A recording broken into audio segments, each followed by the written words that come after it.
I'm Afterthought, Dr. Stone, Season 2, Episode 9, To Destroy and to Save. Let it not be said that Dr. Stone does not have amazing character designs. I've been waiting since their first introduction of Hyuga to see what was under the mask. It was in fact hiding his petrification design, and my god was it glorious. I'll admit, Bocce has some amazing skills, and I am so glad TMS and 8pan have captured that in the anime. It's glorious. I really do enjoy the art and animation of this series. It's just phenomenal. Let's talk about the episode though, because I gotta say, when he pulled out that soap and said glycerin, was anyone thinking what I was thinking? Oh, this motherfucker's making dynamite. This mad genius is about to make nitroglycerin. So what, is it as simple as sulfuric acid, nitric acid from the miracle elixir, and some glycerin, some homemade soap? That's a scary fucking thought. But oh my god, honestly, there was really no other way but to end this war with the stalemate. I mean, obviously we can't let the Kingdom of Might win because might does not always make right, but I'm pretty sure Hyuga and Tsukasa was not going down without a fight, so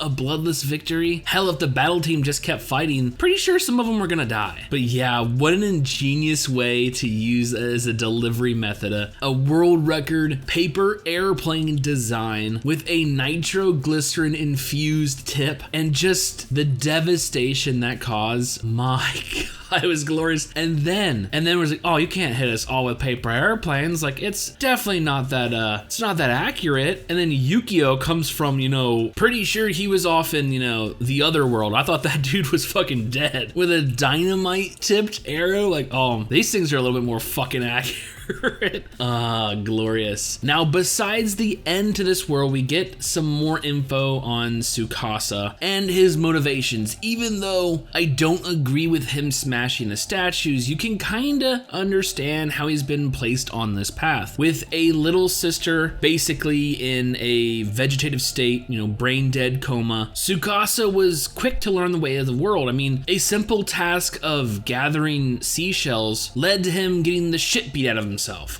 I'm not gonna say the world is perfect, because it isn't, but Tsukasa learned this very early on, and when the opportunity presented itself to help his sister any way he could, he took it. This came in the form of mixed martial arts, cage fighting, which eventually led to him becoming the strongest primate teenager there is. So when reborn in this Stone Age world, he decided to leave what he viewed as the bad, the unnecessary behind, especially when given the fact of limited resources in this primitive world. I mean, how much of this miracle elixir do we really have? I don't know. So there needed to be a calling, a form of selection, and he decided to take this burden, this sin upon himself. He didn't want to play God, but it's something he had to do. Noble intentions skewed by a sinful world. But remember, because he lived through this, he experienced this hardship firsthand, he is biased by nature, prejudging everyone just by their age, that it was the elderly of the world that made it the state it was, so let's keep them out of the new one. While I do condemn his actions of destroying the statues, it does bring up a good philosophical point. Do we pick and choose who gets resurrected? Do we just resurrect anyone, knowing that some people are out gonna be fucking serial killers or rapists?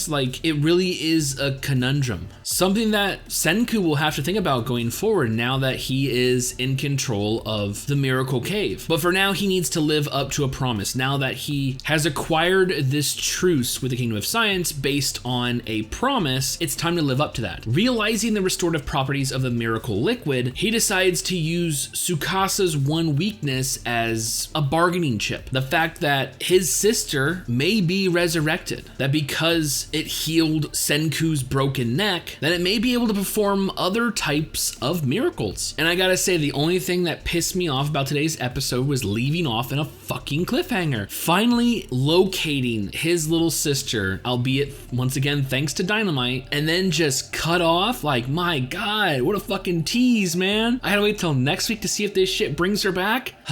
Like I said, today's episode, it was good. I mean, at some points it was pretty fucking frantic. You didn't know if Tsukasa and Hyuga would just instantly demolish our battle team and make a beeline straight to the cave. Like, it got me fucking amped. It got me fucking amped.